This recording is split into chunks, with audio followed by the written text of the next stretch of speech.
నేటూర్లో కొత్తగా ఇల్లు కడుతున్నారా? మంచి ఆఫీస్ కి క్లాస్ లుక్ రావాలా? క్లాస్ రాయల్ గ్రాండియర్ డోర్స్ కావాలంటే Petra steel doors and Windows కి కనెక్ట్ అయిపోండి. Installation free. మరిన్ని వివరాలకు కాల్ చేయండి. మన ముఖ్యమంత్రి చంద్రబాబు నాయుడు గారు అధికారంలోకి వచ్చినాక ఈ సబ్మిట్ మనం ఇంత గొప్పగా జరుపుకోవడం నిజంగా చాలా గొప్ప విషయం. అది ఆయన అనుభవానికి, అడ్మినిస్ట్రేషన్కి ఒక మైల్ స్టోన్ లాగా నిలబడింది ఈరోజు. అలాగే మన యువతంతా ఇది వరకు అందరూ చెప్పేవాళ్ళు, డివైడ్ అయిపోయాం, మనకేం లేదు. కానీ 17 నెలల్లో మన ముఖ్యమంత్రి చంద్రబాబు నాయుడు గారు, లోకేష్ బాబు గారు, అలాగే మన ప్రధానమంత్రి మోడీ గారి సహకారంతో ఈ ఎన్డీఏ గవర్నమెంట్లో దిస్ ఈజ్ న్యూ ఆంధ్రప్రదేశ్ అని మన యువకులు, యువత గొప్పగా చెప్పుకునే విధంగా ఈరోజు మనకి ఈ సబ్మిట్ జరిగింది. ఈ సబ్మిట్లో ఎక్కడిక్కడి నుంచో వచ్చి ఈరోజు మేమొచ్చి మీ రాష్ట్రంలో పెట్టుబడులు పెడతాము అని చెప్పి ఒక ప్రవాహంలా వచ్చారు. ఇదే విషయంగా గత ప్రభుత్వంలో ఎవరొచ్చినా వస్తామన్న వాళ్ళని భయపెట్టి వెనక్కి పంపించారు. ఈరోజు ఆ భయం అనేది లేకుండా ఎంతోమంది ముందుకి ధైర్యంగా వచ్చి మేము పెట్టుబడులు పెడతాము అని చెప్పి ఇది చూసి తట్టుకోలేని ప్రతిపక్ష పార్టీ వాళ్ళు మాట్లాడే విధానం వేరేగా ఉంది.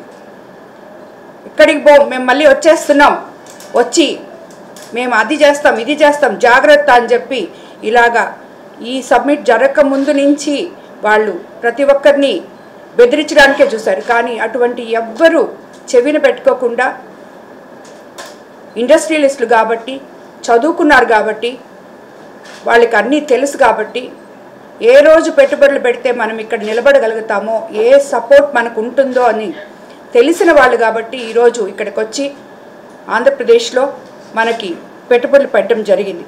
అదేవిధంగా పెట్టుబడులు ఒకే నగరంలో కాకుండా మన యువ నాయకులు లోకేష్ బాబు గారు, ముఖ్యమంత్రి గారు అందరూ కలిసి దాన్ని 3 ప్రాంతాలకి డివైడ్ చేయడం జరిగింది.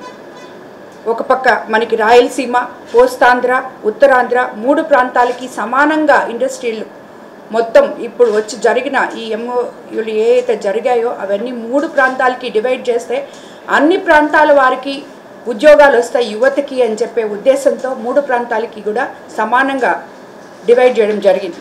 అదేవిధంగా ఈరోజు మనం ఇంత పెట్టుబడులు వస్తాయని మనం ఎక్స్పెక్ట్ చేయలేదు. అయినా కూడా ఇప్పుడు ఎంపీ గారు చెప్పినట్టు మనం 8 లక్షలు అనుకుంటే 13 లక్షల చిల్లర వచ్చింది. అలాగే ఉద్యోగాలు 16,13,188 ఉద్యోగాలు రాబోతున్నాయి. రాబోయే రోజుల్లో ఇంకా కంపెనీస్ రాబోతున్నాయి. మనం ఎలక్షన్ ముందు ఏదైతే 20 లక్షలు ఉద్యోగాలు ఇస్తాము యువతకి అని మన యువ నాయకుడు లోకేష్ బాబు చెప్పారో దాన్ని ఈరోజు దానికన్నా రాబోయే రోజుల్లో ఇంకా మించి యువతకి బంగారు భవిష్యత్తు వేసే దిశగా మన రాష్ట్రం వెళ్తుంది అని చెప్పేదానికి మనం ఎంతో గర్వంగా చెప్పుకోవచ్చు. అలాగే ఇప్పుడు చంద్రబాబు నాయుడు గారి పాలనా నైపుణ్యం, లోకేష్ గారి స్పీడ్ ఆఫ్ డూయింగ్ ఇవన్నీ చూసి ఇంతమంది ఇక్కడికి రావడం అనేది చాలా గొప్ప విషయం. వాస్తవ పెట్టుబడులు అప్పట్లో కూడా మేము తీసుకొచ్చాం, అది తీసుకొచ్చామని చెప్తున్నారు. కానీ తీసుకొచ్చిన దగ్గరే ఆగిపోయాయి.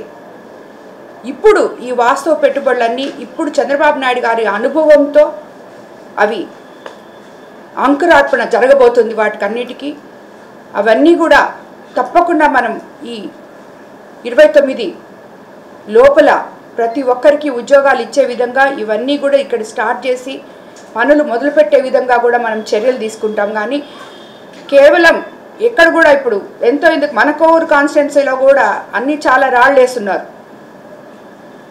వేస్తున్నారు. ఇప్పుడు మేము పనులు మొదలు పెట్టాం, మేము అప్పుడు తెచ్చామంటున్నారు. తెచ్చి ఏం లాభం? దాన్ని మొదలు పెట్టలేదు కదా.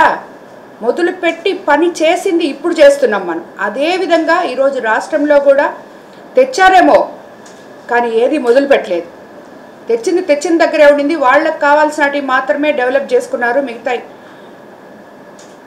సొంతానికి డెవలప్ చేసుకొని మిగతాయి వదిలేశారు. అలా కాకుండా ఈరోజు చంద్రబాబు నాయుడు గారు ప్రజల కోసం, ఇది ప్రజల ప్రభుత్వం, మంచి ప్రభుత్వం, పేదల ప్రభుత్వం అనే ఒకే ఒక నినాదంతో, ఒకే కాన్సెప్ట్తో ముందుకెళ్తున్నారు. లోకేష్ బాబు ఒకవైపు, ముఖ్యమంత్రి చంద్రబాబు నాయుడు గారు ఒకవైపు, మన ఎన్డీఏ గవర్నమెంట్లో మన ఉప ముఖ్యమంత్రి పవన్ కళ్యాణ్ గారు ఎవరికి వాళ్ళు డివైడ్ చేసుకొని రాష్ట్రాన్ని ఎంతో ముందుకు తీసుకెళ్తున్నారు. ఎక్కడ ఎవరికి అన్యాయం జరగటం లేదు. ఏ టైంలో ఏది ఎవరికి ఇవ్వాలో అవన్నీ ఇస్తున్నాం మనం. రైతులకి రేపు మళ్ళీ 2వ విడత అన్నదాత సుఖీభవ పడబోతుంది ఇంకొక 2-3 రోజుల్లో. ఆల్రెడీ ఇచ్చాం. ఆల్రెడీ యూరియా కార్డులతోటి ప్రతి చిన్న సన్నకారు రైతు కూడా ఇబ్బంది పడకూడదు, పెద్ద రైతులు తీసేసుకొని చిన్న రైతులకి ఆఖరాకొచ్చేటప్పటికి చేరదు అని చెప్పి ఈరోజు యూరియా కూడా ప్రతి ఒక్కరికి అందజేయడం జరిగింది. 2 సార్లు ఇచ్చాం, 3వ విడత కూడా రెడీగా ఉన్నాం.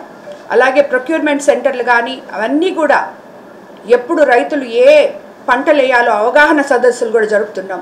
ఇలాగా ప్రతి రంగానికి, ఇటు వ్యవసాయం, ఇటు అభివృద్ధి, ఇటు సంక్షేమం అన్నీ కూడా ముందుకు తీసుకెళ్తూ మన డబుల్ ఇంజన్ సర్కార్లో మనం ప్రజలకి మేలు చేయడం కోసం మనం ముందుకెళ్తున్నాం. నెల్లూరు జిల్లాలో ఎన్నో పరిశ్రమలు వస్తున్నాయి. మన జిల్లా కోసం ఇప్పుడే ఎంపీ గారు చెప్పారు.